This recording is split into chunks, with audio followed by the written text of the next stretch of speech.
behalf of my family, I want to express my sincere thanks and gratitude for all of the love and compassion that each of you have shown my father and us during this time. I'd like to also recognize the selfless love and care that my sister, Jamie, provided to our father every step of the way. You did really good, kid. Additionally, I need to thank my wife, Tori, for her kindness and tenderness. I would not be able to do this without you. Love you.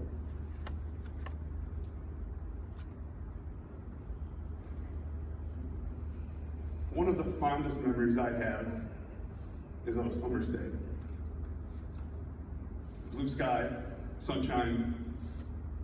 We're driving north on Logan Street, just passing Kavanaugh Road on my right. I am both terrified and having the time of my life. Dad has the top and doors off his silver CJ5 Jeep. Only a simple lap band is holding me in place. I'm no more than 10 years old. Dad is laughing, one hand on the wheel, one hand on the stick, enjoying our drive. I'm safe because I'm there with my dad. Sometimes this memory is so vivid, it feels like it's only a few weeks old. I think about it often when I'm out in my own Jeep, AJK Wrangler. I felt that I sometimes struggled with understanding my father when I was younger. Some of those actions and beliefs and choices confused me as a child. I never understood why Dad liked his Westerns so much. Gunsmoke, Bonanza, Daniel Boone, the new Yellowstone. I always believed those shows to be so cliche. The good people wore white, the bad people wore black, good was always gonna win, even if there was a cost. Dad told me that he liked those stories because they had lessons of kindness, compassion, and at times a purpose greater than oneself, like being a cowboy. George Lucas has said that Star Wars was meant to be a Western space opera. Some of those stories are where the good people wear white, the bad people wear black. Good is always going to win, even if there's a cost. I like these stories because they have lessons of kindness, compassion, and at times a purpose greater than oneself, like being a Jedi.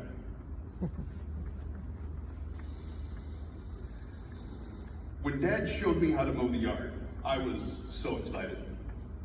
I could mow a neighbor's yard for money, then take that money and buy comic books and baseball cards, or Hot Wheels, maybe marbles for the marble track. This was awesome. Life wasn't going to get better than this.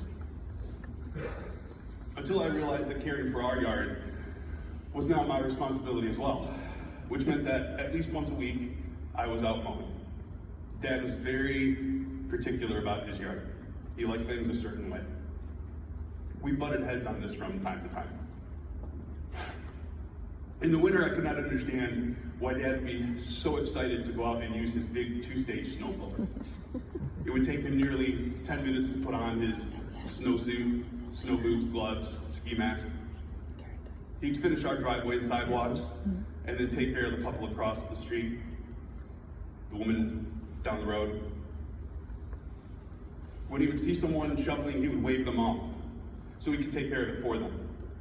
He would say that it would only take him a few minutes and it would take them longer. He would say that because he could, so he felt he should. He told me it was peaceful for him, and he enjoyed it, that he looked forward to it. In the warm months, I'll spend a few hours each weekend cutting the grass, taking care of weeds, watering the flowers, cleaning the patio. I'm very particular. I like things a certain way with our yard.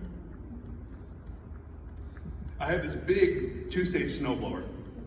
During the winters, it takes me nearly 10 minutes to put on my snowsuit, my snow boots, my gloves, my ski mask. I'll clear our driveways and sidewalks, and then take care of the neighbors on either side of us, the woman across the street, the couple around the corner. When I see someone shoveling, I'll wave them off so I can take care of it for them. It'll only take me a few minutes, it would take them longer. I figure I can and I should. It's peaceful for me. I enjoy it. I look forward to it.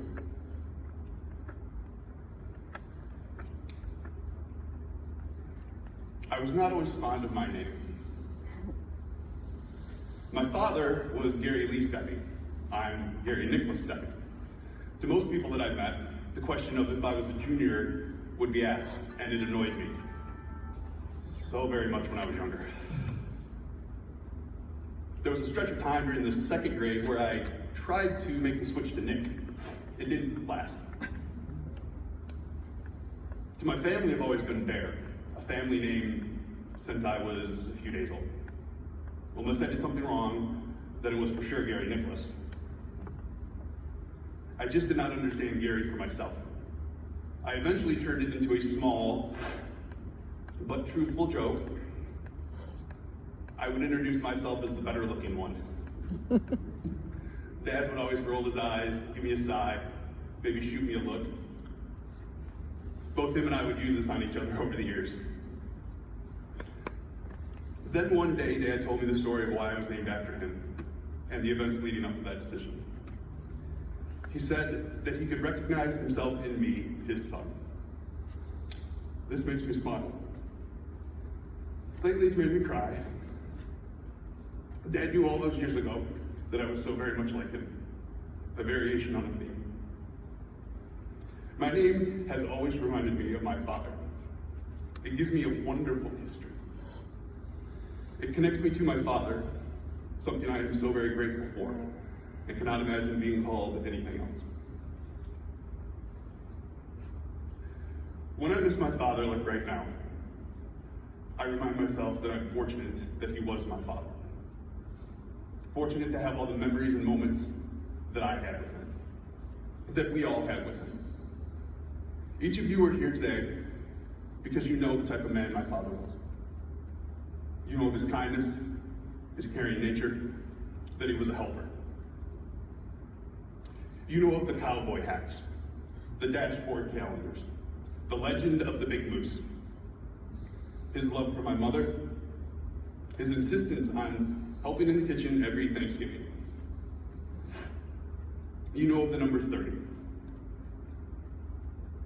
of how proud that he was that I was the favorite child. That he would talk to and make a friend of anyone.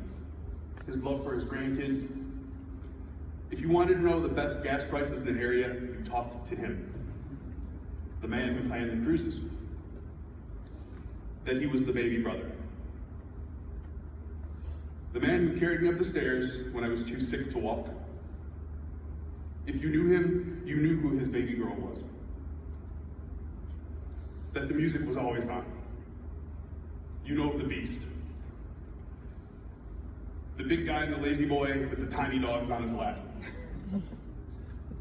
All of those backgammon games with Earl, who was both a diabolical genius and a horrible player at the same time, depending on the match. My father's involvement in and love of sports, that he could find you a deal on anything. All of his hunting and fishing trips, his love of camping, the shop rags all over the garage or the truck, that he was called Coach. Of building fences and decks when I was far too young to be in the union. The man I learned that I understood more than I ever realized I could.